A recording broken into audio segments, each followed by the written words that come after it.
Should Mary replace her 2007 Prius?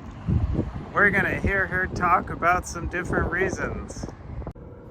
These indicator lights, the tire light's been on for years.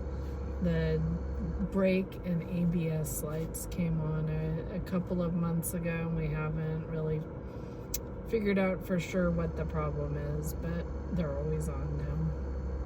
Currently, this back bumper panel is held on by zip ties. The car had previously been rear-ended just lightly and repaired, but whatever happened to holding the back bumper on did not take. Yeah, so these seatbelts chewed up by our dog whenever we take it to go to the dog park.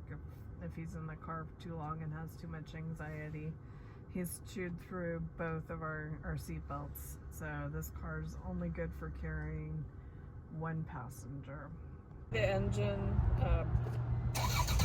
burns oil. It's got weak engine mounts.